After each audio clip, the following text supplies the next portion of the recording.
Alright, so my presentation focuses around the idea that the styles of many countries' music can be traced back to the musical era when they first gained significant popularity, and this is a theme that I'm going to explore throughout today.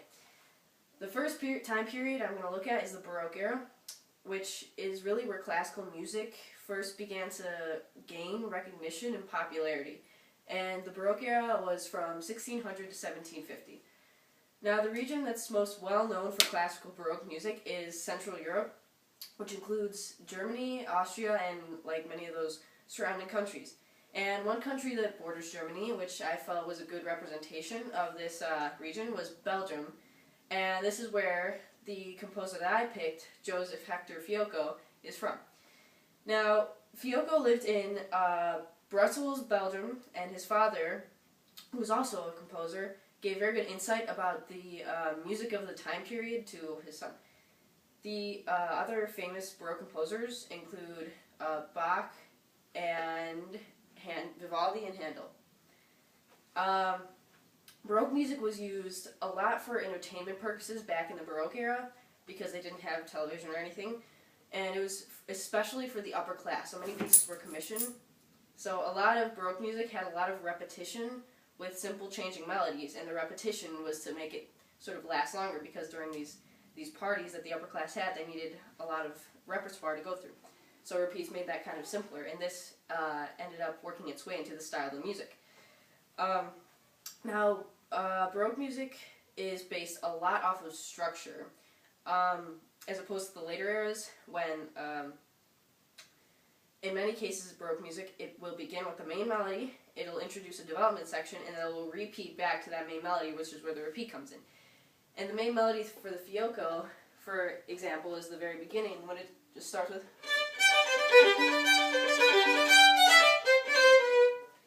That's the very beginning where that main melody comes back, and then it goes to the development, which is the middle section, which is often in minor keys in Baroque music, and this is a great demonstration of that.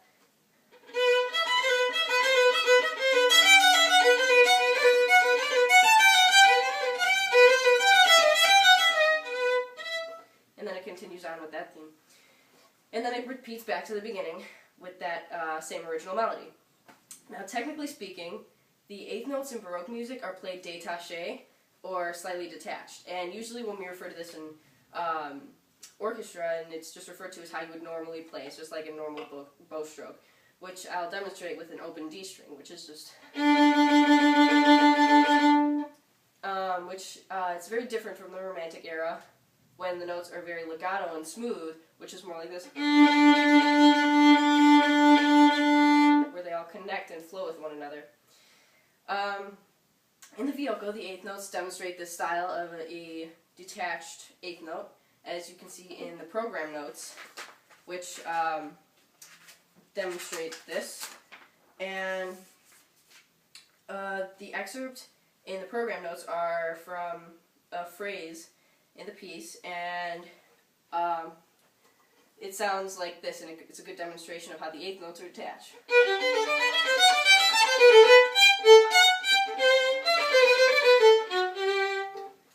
And just that whole section with it shows how the eighth notes are not necessarily very long or legato, but they're rather shorter, they're clipped a little more. And this was the first excerpt from the program notes. The other excerpt demonstrates the 16th notes of the Baroque time period, which are slightly smoother than the eighth notes, but they're still not extremely legato, but they are smoother. And in the second excerpt from the program notes, it goes like this.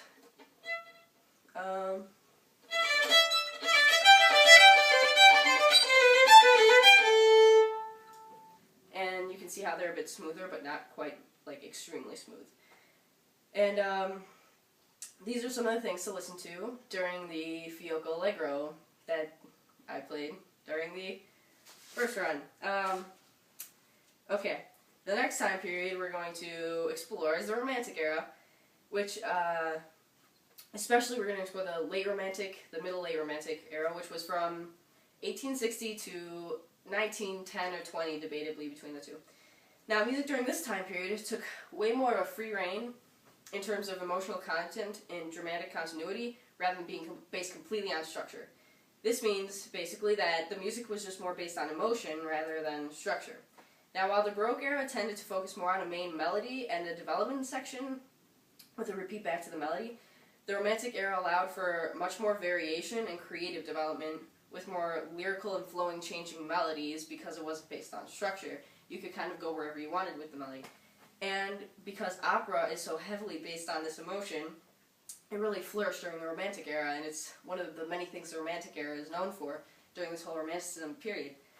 Now, although opera had already been created before the Romantic era was really when opera began to flourish, and it reached its peak of popularity in composition. Now, the music, again, allowed for the flourishing emotional moments that opera contained, which is why it became so popular. One of the most well-known pieces from an opera, which I selected as my second piece, is the Meditation from the opera Thais.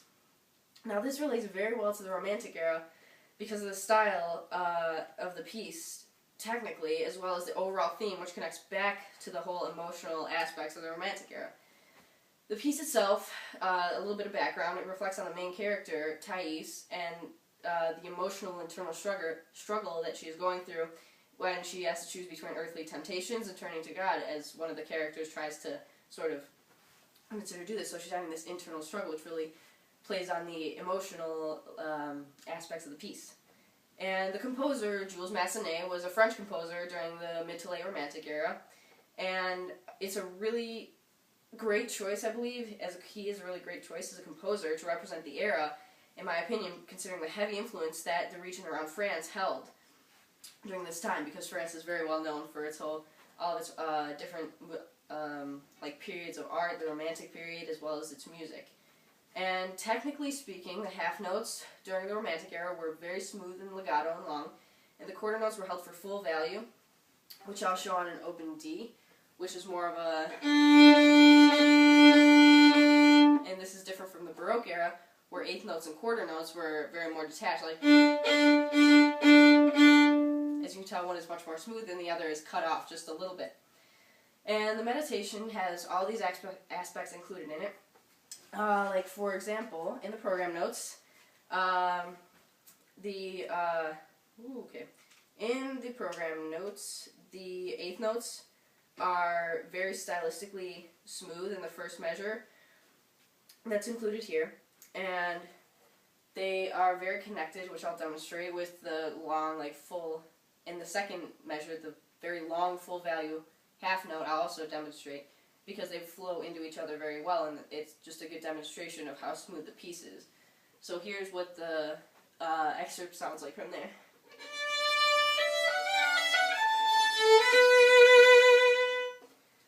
That's what's in the program notes, and it's a very good representation of how smooth that whole section is, and how the eighth notes, rather than being short like the fiocco, are a lot longer.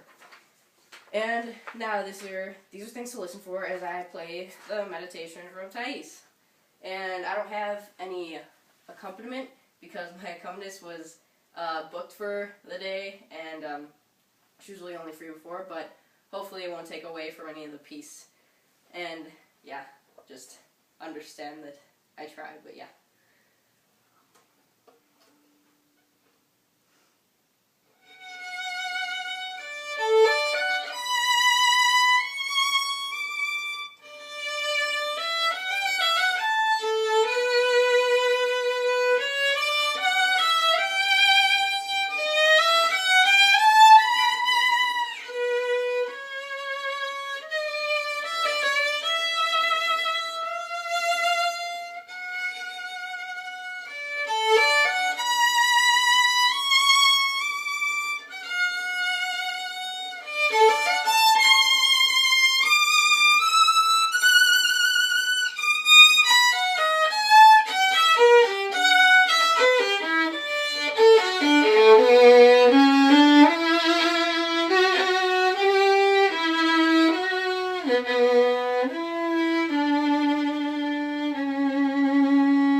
So that was the meditation, and you can see how really that smooth aspect and the emotional playing dynamics really helps to bring the piece together and demonstrate how it's that emotional struggle of the main character and why it's such a good demonstration of the Romantic era. And so basically, to wrap it all up, I decided to choose as my theme that the style of many countries' music can be traced back to the musical era in which they first gained significant popularity.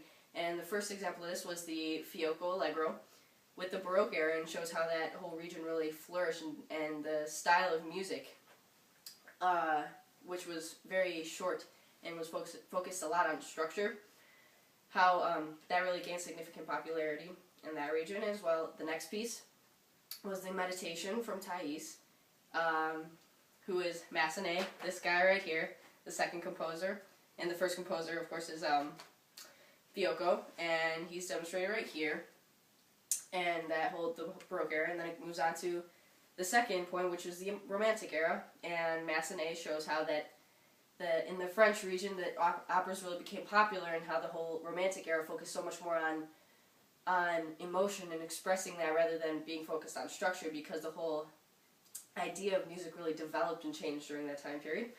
And we finished with the Tango by Angel Violdo right here, and he shows how a lot of different styles became incorporated really into in the most recent eras, the modern era, the very beginning of the modern era, towards the end of the late Romantic. Everything was fair game, and everything really became much more open and popular. Just how that music became popular on a more international scale during this time. So that's my presentation. Hopefully I got everything covered in there. Thank you.